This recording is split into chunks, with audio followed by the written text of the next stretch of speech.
What's up? What's up, everybody? I'm Bonnie. And I'm Clyde. A couple administrative notes. I gave you the wrong web address last time. It's for that guy with the glasses. It's not askthatguy.com. It's thatguywiththeglasses.com. So there you go. That's fixed. Understandable error. Yeah, just a slip of the tongue. Let's see. We tried to shoot this with a camcorder. We ran into some technical issues that ended up with me being in Best Buy for 4 hours and still couldn't get it to work. We're trying, people. We're working on it. We're trying to upgrade. And Chelsea, sorry about the camera angles. For now, there's nothing we can do about it. But enough of that. Let's get right on into it. Right. The book/movie we're reviewing today is The Brothers Grimm. Yeah. It's actually been a while since we've seen this, so we're going to go ahead and take a look at it real quick. And once we're done watching it, we'll be right back. All right, see you in a few.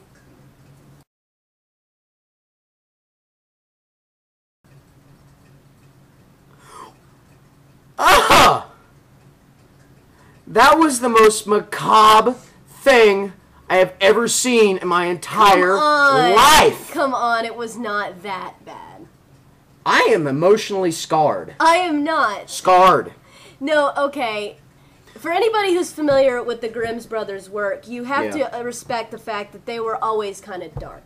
I mean, let alone, like, you get Cinderella. Yeah. Oh, yeah, by the way, if you're not familiar with the name the Brothers Grimm, this will probably jog your memory. I know you've heard the stories. It's Cinderella, Rapunzel, Snow White, and they go to great lengths to incorporate their fairy tales into the movie. The book and the movie, it's almost really not fair to compare both of them because it's two separate things. The book, The Brothers Grimm, is really just a bunch of collaboration of short stories. Tales. Which, if you ever have a chance to check out the Grimm's fairy tales, I recommend it highly. But if you rely solely on the Disney films, don't do it. Yeah. Because it will probably emotionally scar you, especially if you were big fans of Cinderella and Snow White and Rapunzel, which all had very, very dark endings. Yeah, the Brothers Grimm have no happy endings. There are none. Not every story they have ends up with somebody dying. Or being tortured. Yes. But, like I said, he didn't like it. I did. I like the darker stuff. What can I say? It's not even that I didn't like it. I have to admit, I enjoyed I really enjoyed it. And as far as the storytelling was good. And to get right into the movie, because the book, there really isn't that much to say about it. It's a collection of very old, very beloved short stories. Yes, but, in the movie, they do pay homage to their stories. Yes, I have to admit that. They did well in the movie. The movie is actually about the Brothers Grimm themselves, whereas the book is just by the Brothers Grimm. However, one thing that I do need to point out, anybody who's a big fan of Terry Gilliam, or Gillum, respectively, Fear and Loathing in Las Vegas, which is his biggest hit, and then he did, this, a long time after that. He has always kind of digressed into darker satire, and I think that he did that very well in this movie. Oh, yeah, for sure. Through the entire movie, I didn't know whether to be amused or horrified. Because there's just enough slapstick in it to keep me from wetting myself. Seriously. This movie... Okay, I will be completely honest. There was one point that kind of disturbed me, and that was the gingerbread part. Because to me, the first time I ever saw that, I did not see that coming. And I did not think about it that way. Yeah. But yeah, that part was true. But let's start at the beginning. The premise for the movie is the Brothers Grimm are monster hunters. The only thing is they're fake monster hunters. What they do is they go from village to village, and they look for really old,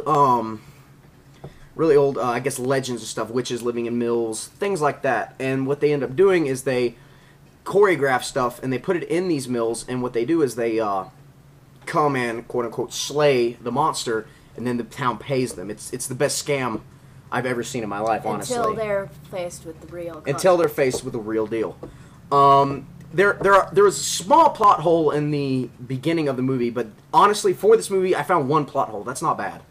No. Not considering the last two movies we reviewed. Yeah. Ugh.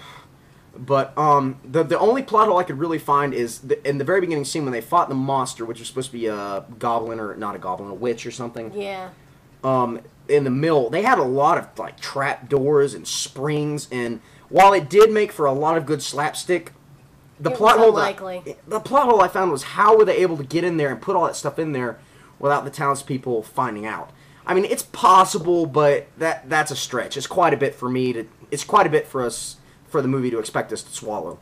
But I mean, other than that, the movie was not bad. In the movie, it digresses where there's a evil witch or queen or something, queen witch, whatever you have, and pretty much the Snow White subtext of it all. / Rapunzel, though, that's one thing they kind of clash the two together because the evil witch is preys on the young maidens, like a la Snow White, Magic Mirror, you know. But she's also like Rapunzel with the long hair.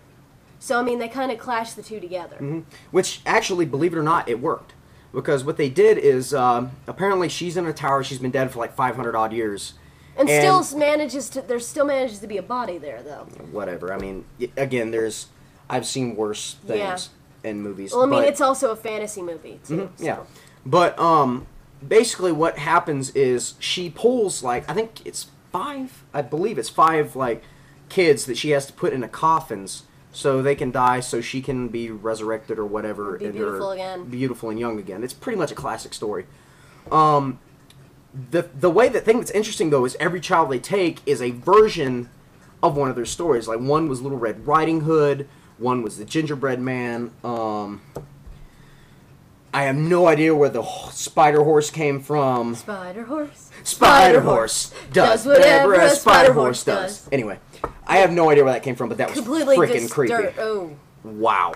Like, I kid you not. Let's start with the beginning. The Little Red Riding Hood thing was probably the least creepy out of all of them. She's just walking through the woods, and something nabs her.